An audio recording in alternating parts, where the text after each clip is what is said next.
guys and gals, Nary here from Drakewing Gaming. As some of you know me on Twitter, the Gaming Dragon. Today I'm coming back at you to the Let's Play episode of Tangled Stars. Now, look at that. Look at that. They've got a nice, awesome logo. It looks great. I cannot wait to jump back into this game, y'all. So please sit back and enjoy for the next 16 minutes while I entertain you. Let's jump right in. Alarm chain, you are up. And let's go, and fingers crossed our save still works. Yes, it does. Okay, alright, here we go. Alright. It reminds me of a time long ago when Andy and I were still kids.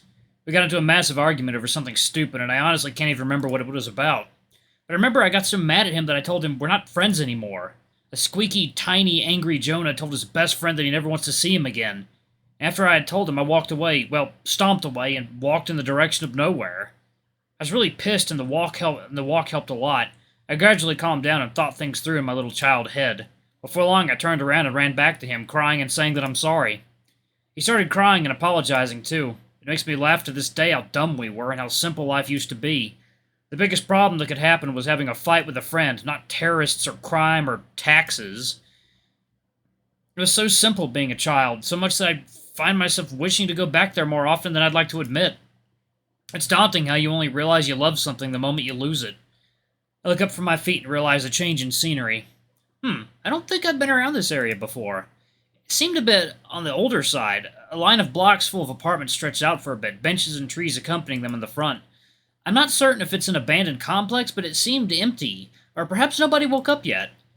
And there's something else. I feel really weird, like I feel nauseous every time I look at the blocks for some odd reason. Maybe the coffee? No, that can't be it. I never had a problem with it. I'm just tired, that's gotta be it. I focus back on the walk and sink in my thoughts as my feet sink beneath the snow. What a year it's been. So much that it feels as if I'm living in a movie or a book of sorts, but I'm grateful to it all the same. If it weren't for those things, I would have never met Alder or Maple. But at the same time, I'm scared what's stored for the future. I feel like I'm always being watched by something, and that everyone around me is puppeteered by something or someone. It gives me chills. What's worse is that the Antikins' attacks have come to a sudden stop for some reason. Every month there'd be some sort of thing they'd do, even as low as vandalizing, but nothing. For the past 3 months, nothing, and I'm scared that it's going to lead to something. In the distance I heard a laugh, a childish young laugh. It was the only sound that filled the area. I ignored it at first. It could be some kid playing around, but it kept persisting, and it kept happening from different places in a matter of seconds. Curiosity is a part of humans, so of course I wanted to check it out. I could hear the shuffling of boots in snow, but as I'd look behind a tree, it would be empty. It kept going like that for a while, until I saw a glimpse of a leg disappearing behind another tree. Wait! The kid could be lost, or he could be trying to prank me. Regardless, I want to find out his deal. Where's your parents? I shout in his direction, and he just laughs again, and honestly, it's starting to scare me. My legs pick up speed, and I start to run down the path, glancing behind the trees and see nothing but snow. Until finally I saw him, a very young boy with fair brown hair, wearing nothing but a t-shirt and shorts. Uh-oh. He enters a forest, a thick part of it where the sun was blocked out, and of course I follow suit. I kept running his way, and I was wondering to myself, in the middle of it all, why am I chasing this kid? Why do I feel like I have to? Why does he seem familiar, yet never seen before? His laugh rings in my ears, so much that it starts to hurt, and the addition of the branches slapping my face was not endearing at all. Slow down! It's not safe for you to be here! But to no avail. He kept running, and I did after him. His running stops, and because of the darkness, I expect to run right into him, but instead, I come to a slow stop, catching my breath, feeling the blood swarm in my cheeks. My breathing was shallow, and when it left, clouds of steam flew away. Oh my god. Oh god, this game keeps... This game keeps awing me with its beauty. This is beautiful. I raised my hand up to my chest, feeling my thumping heart, and I softly gripped my cardigan underneath my coat. For a moment, I forget why I even came here, and I frantically look around for the kid. I walk from place to place, checking behind trees and even call out a few times, but to no avail. He's not here. Defeated, I let myself fall in the snowy bed, trying to calm down my breathing. This is supposed to be a calm walk, but I end up in the middle of nowhere chasing a child. What a lovely day. After a while, I start to get cold, so I get up and dust off the snow from my body. As I do, the scenery catches my eye again, and this time, it hooks onto something. Something at the back of my mind, something I can't explain. This place, it seems so familiar. Like I've been here numerous times, like I've spent time from the rise of the sun all the way to its dormant set. It makes my chest feel tight. It makes me remember shards of memories, memories which I've never held, memories which aren't which aren't mine. The way the snow hung from the branches with the occasional icicle, how the snow was neatly laid on the laid out on the land, which stretched out for miles and miles onward. How the sky was mostly clear, with a faint dash of a cloud here and there. How the sun shone, but not enough to melt the white blanket. How the air smelled of snow in the forest. How the icy feeling in my lungs was familiar. It's nostalgic. It's all something I felt. It's all something I've seen, but I never have. My neck tingles and my mind wanders off far into recollections which are mine and not mine. It's so surreal. I can see a mother and a father laughing along with me. Their faces are blurred out, and I'm a child. I'm holding their hands, and I'm a child. But who are they? Who am I? My head aches, and I see another thing. I see a tree, a fallen tree, and a clearing, and a fire sparkling a few feet away. A blanket was wrapped around me, and the snow reached up to my knees, and I was crying. I groan and hold my head in my palms, slouching over. Fuck it, it hurts so much! Or fuck, it hurts so much. Memories upon memories stack up and merge together.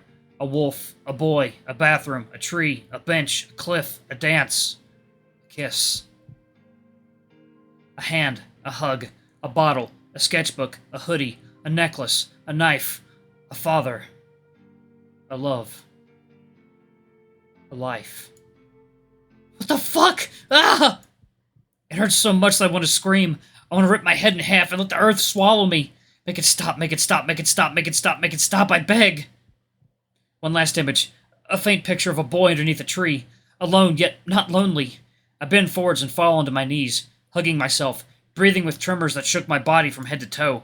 It was difficult to breathe at the moment, and I just shut my eyes, hoping to calm down. What the hell was that? I never experienced all that. It wasn't a movie I've seen or a book I've read. What was that? I'm so scared. I opened my eyes again, and after 10 minutes of lying in the cold snow, I finally calmed down a bit, to the point where I wasn't shaking so much. I sit on my rear on the snow, and hug my knees close to my chest. I'm so tired. What is all this supposed to mean? Was that my mind? Am I going crazy? Or was that the thing inside my head? It couldn't have been. These weren't bad memories. They were pleasant and warm, but my head hurts so much. I don't know. I don't know anything. I don't understand anything. None of it makes sense. I don't get why it had to be me. Why I couldn't just be normal. I just want to live my life. My normal, common life. All this excitement wears me out so much. So now I sit with my knees close to my chin, looking out into the distance, feeling like my head, which was filled with thoughts, is now a numb, empty room. Even the wind feels sorry for me. It runs its hands through my hair, and it feels comforting somewhat. I hate everything. I really thought it started to get better. Footsteps approach from behind, and honestly, I don't care who it is or what they want. Oh, Jonah. What are you doing here? I don't reply. I don't even look up. Alder sits next to me, his position a lot more relaxed than mine. You alright, mate?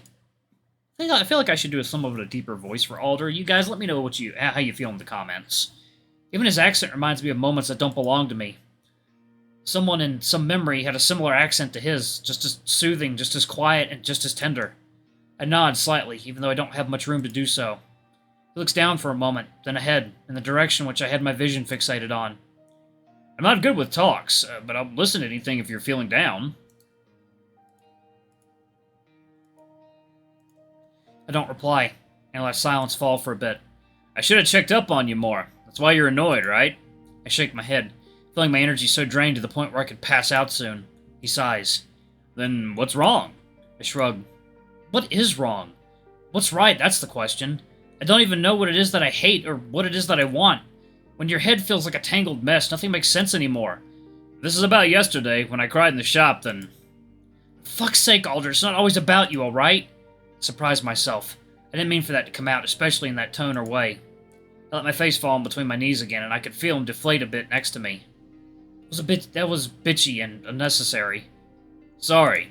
I don't care for apologies, and neither do I want to apologize. I'm just so fucking tired and bored of it all. Can I help, somehow? Can he? Can he help? Can he do anything that won't be remotely useless? Can he do something to sort out my fucked up head? I wish you could. And tell me what's wrong. You don't know unless you let me try. Try what? I turned to him. Try to get inside my head and fix up my mess? Try to change the world and change my past so I can live a normal life? Can you do any of that? Can you get rid of these fucked up thoughts I have? Can you help me live? I can feel tears threaten me at the edges of my eyes. Can you make it so I can sleep at night without worrying about waking up? Can you make me happy? They were warm, my tears, despite the biting cold. They were bitter and hurt. I look forwards again, and Alder does not say anything else. I'm so sick of everything, Alder. This world is so fucked up. I'm so fucked up. I've done some horrible things. I've seen and heard even worse, and the worst part? Most of them don't make any sense. I'm always walking down a riddle trying to figure out what all this shit means. It's so tiring and so unfair that I just wish it'd end. I'm so done with everything and everyone.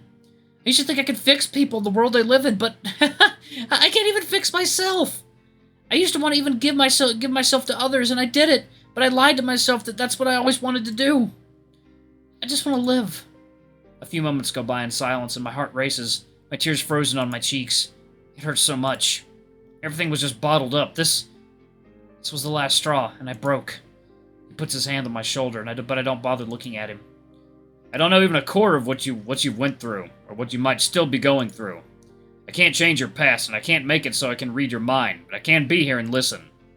You can't. I'm fucked up, he snickers. And I'm not? It makes me look at him. There's a lot going on underneath my bravado, too, so if anything, I think I'll understand you more than you think. Plus, a hand grabs one side of my face, and the other does too. A warm, soft finger wipes away my tears. You don't look as pretty when you're sad. My heart skips a beat and my eyes widen for a moment, but he just smiles. What does he mean? He runs a hand through my hair and then takes it back. You don't need to be alone through it all, you know. You have me, Andy, and Maple. We all really care about you, Jonah. For a few moments, I just remain frozen, looking into his eyes, and I feel my insides rush with butterflies. This man. He raises a brow and wipes off something above my lip. What is it? He wipes it on the snow on the ground and leaves a small red patch. Your nose bled, but just a bit. My nose never bleeds. I think you've worked yourself up a bit too much today. How about we go for a walk together? I want to show you something. He gets up, about to lead us into the way he wanted to go, but I grab his hand before he does, and he looks down at me. Can we sit a little longer, please? He smiles and nods, taking a seat again. The snow didn't bother me anymore, but did it bother him? What if he's cold? I was still hugging my knees while he crossed his legs when he sat down and shoved his hands in his pockets. Despite the weather, I feel warm. Really warm. Fuzzy. Every now and then I take sneaky glances at him, and he doesn't notice it. He's just beautiful. The way his fur sways with the breeze and how it's so much brighter because of the snow. His eyes I could get lost into if I were to look into them long enough. And he's tall, and so sweet and respectful. I find myself growing red, both of embarrassment and bashfulness. I find myself many times searching for the breath he took away from me. If only he'd known. My eyes were growing heavy, and so was my body, to the point where it was a bit of a task keeping myself straight up. Without my will, my body decides on its own to lean against Alder. The moment we make contact, I'm hit with the familiar scent of hibiscus, and comfort envelops me. And of course the seeping fear that I went too far and walked past his boundaries. But surprisingly, he leans into me. I look up slightly, and he's smiling again. Oh, are we going to get a picture of these two lovebirds? Not quite, I suppose. That's fine. We're now walking down a path which doesn't seem to be trodden on much, as the snow was easily ankle level. Remind me why we're walking through snow that's entering my shoes? Alder snorts. It's not that bad. Besides, trust me, it's really worth it.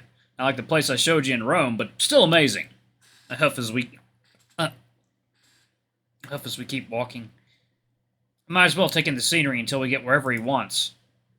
I said scenery wasn't much different from the earlier place, but what was different was the sun. Did we really spend so much time there that it was soon to set? Its light was seeping through the snowy branches, and it reflected off in many directions, giving the snow a quality that would remind one of a movie.